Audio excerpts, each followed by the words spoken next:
Salam kamir, kekaguman ilahi mengarah pada iman dan rahmat. Saudara-saudari yang terkasih, saya mempunyai HP yang sudah pecah-pecah. HP yang jatuh berkali-kali dan kemudian masih bisa digunakan juga. Karena begitu di-on-kan, HP ini langsung aktif. Walaupun layarnya sudah pecah-pecah di sini, sudah retak-retak di sini, bahkan di ujung atas juga hancur, tapi masih bisa digunakan. Coba bayangkan kalau HP ini baik, tidak retak, tetapi jatuh di air. Pasti konslet semua rusak dan akhirnya tidak bisa digunakan, kecuali jangan di-on-kan dulu, dikeringkan, ditunggu kering berhari-hari, dan juga akhirnya bisa digunakan. Kalau tidak, tetap saja akan konslet dan sudah akhirnya tidak bisa digunakan. Mungkin servis yang canggih bisa mengatasinya, tetapi itu butuh waktu lama berbelit-belit dan tentu saja harapannya 50-50 itu pun belum tentu ada. Saudara-saudari yang terkasih, saya sering beberapa kali memberi retret simbolik way, retret simbol atau audiovisual.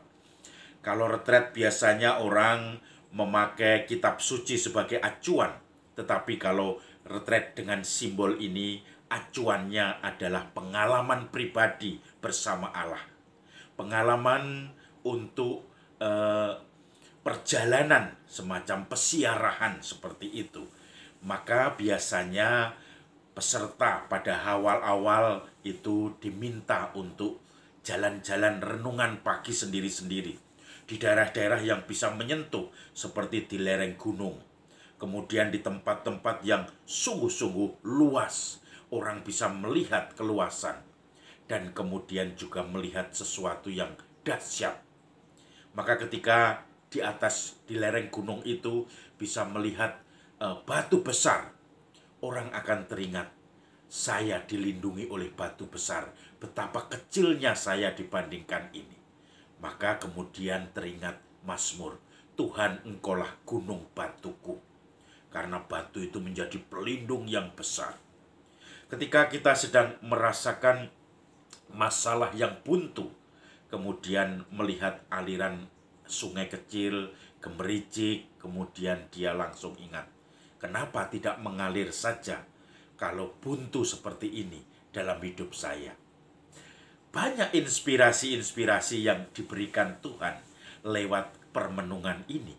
Maka nanti kemudian peserta akan merefleksikan pengalaman apa yang menarik dari alam, kemudian mencoba mencari apa yang cocok dari pengalaman itu dalam teks kitab suci. Jadi teks kitab suci dipakai sebagai peneguh, tapi yang utama adalah pengalaman pribadi dibimbing oleh Allah melihat simbol-simbol alam.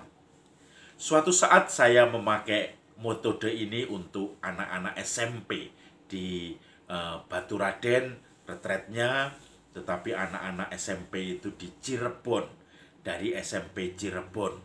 Kemudian saya tidak menduga anak-anak itu jumlahnya banyak, dan ternyata mereka tentu saja sebagai anak-anak masih kecenderungannya adalah berkumpul, bermain, bukan refleksi tentu saja. Kemudian akhirnya ketika kami bawa di dalam telaga sunyi, karena di situ ada telaga di dekat rumah retret itu, kita ajak jalan-jalan jam 5 pagi berangkat. Tiba-tiba ada satu anak, mungkin karena ingin tahu atau apa, terjatuh di telaga itu. Dan ada seorang bapak guru yang saya kagum. Dia langsung terjun, kemudian menolong anak itu, dan kemudian menyelamatkannya. Memang itu tugas guru, tetapi bahwa dia lupa bahwa masih membawa HP, yang kemudian akhirnya mati HP-nya karena terendam air, yang masih membawa jam tangan. Kalau jam tangan mungkin sekarang sudah banyak yang water resistant. Kemudian ada lagi barang-barang dompet dan seterusnya di saku atau kantong celananya. Dan dia tidak berpikir panjang, yang penting terjun, mencari anak itu, menyelamatkannya. Walaupun itu bukan anaknya sendiri, tetapi anak didiknya. Dan dia merasa itu tanggung jawabnya. Dan itu tanggung jawab ditunjukkan dengan terjun dan tanpa pikir apa-apa. Begitu naik, teman-temannya mendekati dan dia mulai mengeluarkan HP, kantong, dari kantongnya dompet yang sudah mulai basah dengan uang, KTP, SIM, dan seterusnya. Saudara-saudari yang terkasih, dia prihatin kepada seseorang, atau bahkan mungkin orang banyak, yaitu anak-anak itu. Dia tidak pikir panjang, terjun karena itu merasa tugasnya. Injil hari ini juga bicara tentang Maria yang terjun, Yosef yang juga terjun dengan segala konsekuensi ketika diminta malaikat Gabriel untuk memberikan kabar kepada Maria. Maria bingung, seperti apa nanti akan terjadi, karena Injil hari ini berbicara tentang bagaimana Yesus lahir. Kelahiran Yesus adalah sebagai berikut. Pada waktu Maria, ibu Yesus, bertunangan dengan Yusuf, ternyata Maria mengandung dari Roh Kudus sebelum mereka hidup sebagai suami istri. Karena Yusuf suaminya seorang yang tulus hati dan tidak mau mencemarkan nama istrinya di depan umum, ia bermaksud menceraikannya secara diam-diam. Tetapi ketika Yusuf mempertimbangkan maksud itu, tampak kepadanya lewat mimpi malaikat Gabriel berkata, "Yusuf anak Daud, janganlah engkau takut mengambil Maria sebagai istrimu, sebab anak yang di dalam kandungannya adalah dari Roh Kudus. Maria akan melahirkan anak laki-laki dan engkau menamai dia Immanuel," atau Yesus, karena dialah yang menyelamatkan umatnya dari dosa-dosa mereka. Hal itu terjadi supaya digenapi yang difirmankan Tuhan melalui nabi. Sesungguhnya anak darah itu akan mengandung dan melahirkan seorang anak laki-laki, dan mereka akan menamai dia Immanuel, yang berarti Allah menyertai kita. Maka Yusuf bangun dan melakukan apa yang dikatakan malaikat Tuhan itu kepadanya. Saudara-saudari yang terkasih, Maria menjawab, kita tahu dari cerita Gabriel dan Maria ketika mendapat kabar gembira itu. Bagaimana hal itu terjadi? Saya belum bersuami. Kemudian Roh Kudus akan turun atasmu.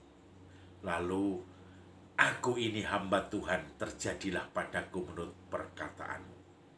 Maria terjun.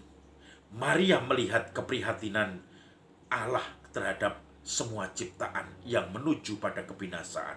Maka dia pun siap terjun untuk ikut serta dalam rencana keselamatan Allah. Yusuf yang juga kecewa kenapa tunangannya sudah mengandung, itu pun akan menceraikan diam-diam. Tetapi dia ditemui malaikat Tuhan supaya menikahi Maria dan jangan takut untuk mengambilnya sebagai istri. Lalu Yusuf pun juga terjun, berani memutuskan untuk menerima perutusan Allah di dalam terlibat dalam sejarah keselamatan Allah.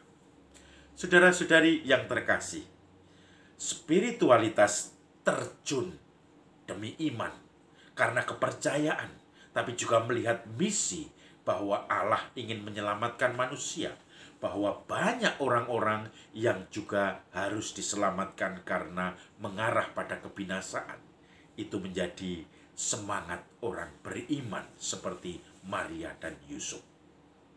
Banyak orang di sekitar kita yang tadinya bukan apa-apa, akhirnya menjadi apa-apa karena berani terjun, berani masuk.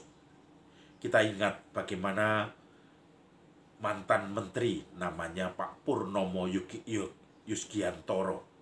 Ketika mahasiswa di ITB, beliau itu sambil jualan koran.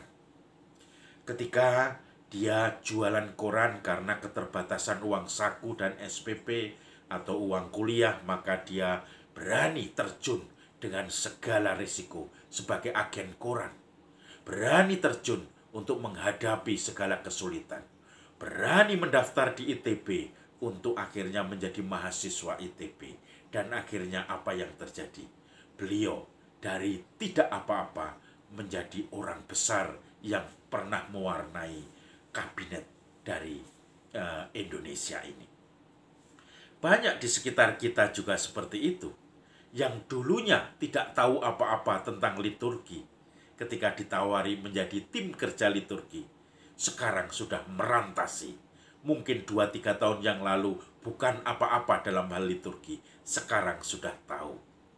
Kita juga mungkin mengenal orang-orang yang tadinya bukan apa-apa, tetapi ketika dipilih menjadi entah itu menjadi ketua RT, bendahara RW, dan kemudian terlibat di dalam perkumpulan di kampung, di masyarakat, maka dia pun akhirnya terbiasa memimpin rapat, terbiasa menjadi acuan banyak orang dalam setiap kesulitan-kesulitan di RT atau RW-nya. Atau bahkan di sekolah sebagai seorang guru, mungkin dia dulu sebagai guru yang masih muda, culun, dan seterusnya.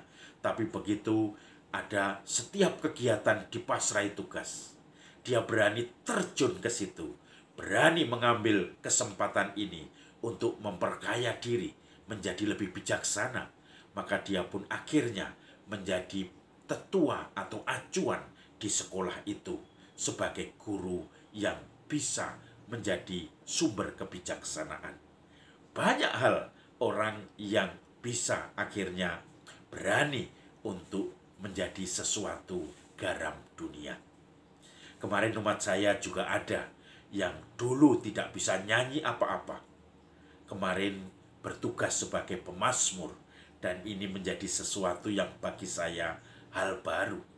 Yang tadinya menyanyi mungkin kanan kiri iramanya, doreminya, tetapi sekarang sudah walaupun mungkin tidak sesempurna penyanyi Celine Dion, tetapi paling enggak dia berani menyanyi, bertugas rutin sebagai pemazmur di gereja. Maka mari saudara-saudari yang terkasih, seperti Yusuf dan Maria, kita terjun dengan tantangan Tuhan.